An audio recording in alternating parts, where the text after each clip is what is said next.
here are the famous Ferratas on the Continental DWS Extreme Contact. They look good as is. However, not good enough. I was hoping to get a matte, but they came gloss matte. I don't even know if that's even legal. I mean, that's almost an oxymoron, gloss matte.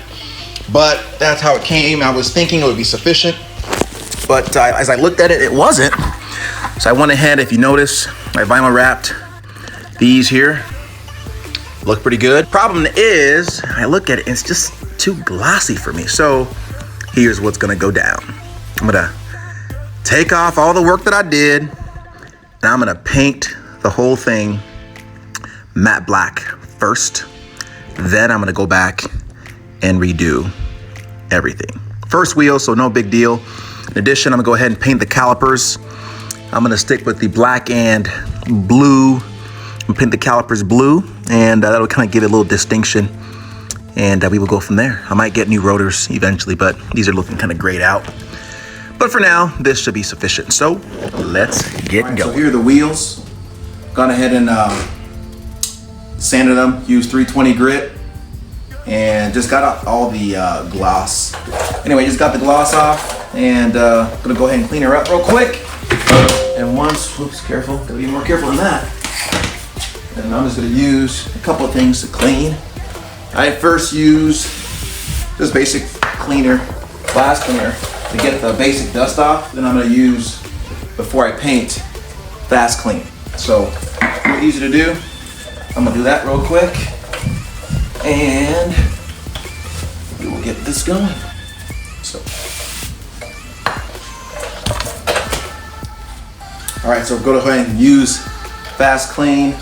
This is what I used before I spray, and it's almost like lacquer thinner, or not lacquer thinner, sorry. Not really, it's just a cleaner. Get all the basic stuff off. You can use normal towels if you want. Just kind of do a wipe. I've already, again, cleaned it with some of the other stuff, so do that real quick. And, you know, like I said before, paint, goodness, is all about preparation. This is the stuff you don't want to skip. Most folks think, oh, you know, just go and grab a can and spray.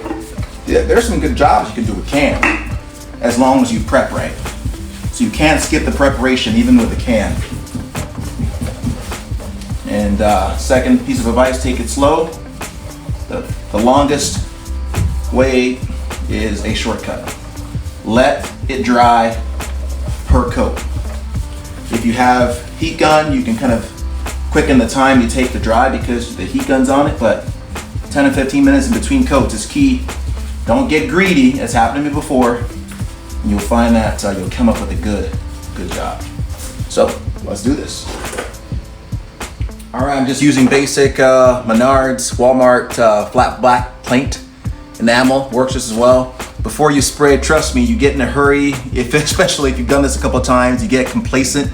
You might have different colors of paint. Always, always, always, when you shake, just start off, spray on something, because you'll be surprised how it may just be one time. You grab a can and it's unfortunately the wrong color because maybe the cap was lost and whatever. So just spray on something. It also gets all the spits out, you know, because sometimes it gets clogged. So that's something to look at as well. So just do a quick housekeeping. Now let's do the first coat. Just gonna do a quick overview here. Just kind of getting it kind of wet. Get the sides.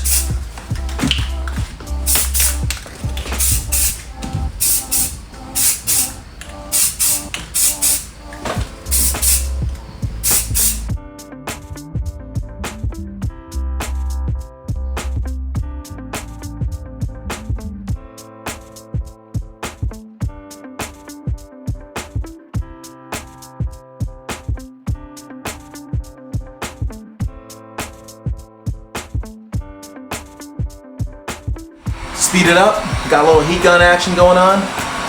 Don't stay in one place too long, and just follow the spokes. Very, very simple. Now, one thing to keep in mind, when you spray it with matte, if you're doing matte, initially you'll think maybe you got the wrong can. It's happened before, you know? You question whether you should have gone that direction. You question whether it's gloss. But if you'll notice, it's matte now. Now initially there's some spots like where I'm spraying now, you see it's a little glossy. Once it dries, it'll be matte. So that's why I'm kind of using the heat gun. And you want to get every piece dried, every coat dried, just so the other coats dry perfect, well. Because you'll find if you have coats drying on top of each other that are still wet, trust me, it won't come out so good for you. So just again, it's still matte, even though it doesn't look matte. So just in case some don't know the difference between the matte and the gloss black, look at the difference. Glossy, matte. This is more the Dark Knight. This is more like Shaft. Dark Knight, Shaft. So just kind of take a look at that. To my opinion, this looks more stealth. And I've always been all about stealth. Hey, no harm, no foul. Anyone else who prefers this, but that's what I'm going for. So I'm gonna put a couple more coats and we'll call it good.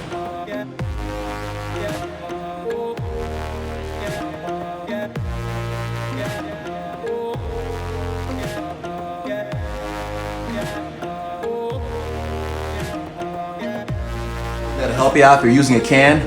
Before you kind of get to doing a second coat or just as you're going, do one of these actions. Bam, bam. It throws away any of the buildup here. Now, if you had a good paint gun, obviously, it wouldn't be building up. But because this is a can, it's just a can. It could build up depending on the nozzle. So just get this out because you don't want a little bubble, little amount to come out. It'll just mess up your paint job. So do that and you'll be good. Coat 2.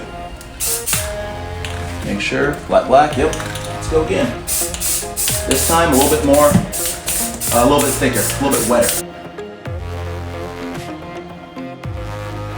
So I like to get the harder spots the second go around, you know. Small little crevices. And try not to go this way, right? You want to keep it up as possible.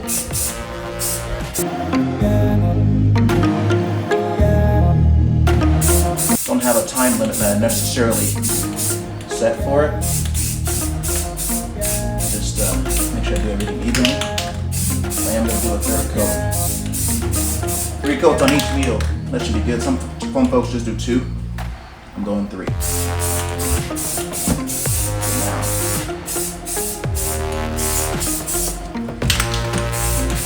So I'm not only going to show you the good, I'll show you the bad too. Key is just doing even coats. Don't get greedy. I told you when I started, I got a little greedy. And I have a little, you see that? It's a little run. That's the only place I have a run. I got too greedy in that area, but it's okay. Big deal. If I wanted to, I could sand it. It won't really mess me up. I could just wet sand it or just simply dry sand if I wanted to. But typically you kind of wet sand it a little bit afterward, but I think I'll be fine. If I was doing a show car, I'd take care of it, but I ain't. It'll look good, trust me. People won't even notice it. So you're good. Most problems you have when you paint, most people won't notice it because they're not professionals, but it'll still look awesome. So don't worry about it. Water, 3000 grit. You can do 2500 too. Dipped it in some water and hold on please. I'm gonna go ahead and just, let's see how it works. That was a run right there. Let's go. Just kind of be real gentle. I mean, you're not even pressing. You're just being gentle as can be. And just trying to get that out there. So I feel the bump barely. So I'm just gonna, and if you get if it gets dry, put more water. But you see it's kind of going. You may not, but I'll show you. Go ahead and dry it. And look at that. Now it's not perfect. If I was serious, I'd go even deeper, but the next coat will take care of that. All I wanted to do was level it out so that next coat will kind of fill it in, almost like a filler. So did the job, back on to the next phase.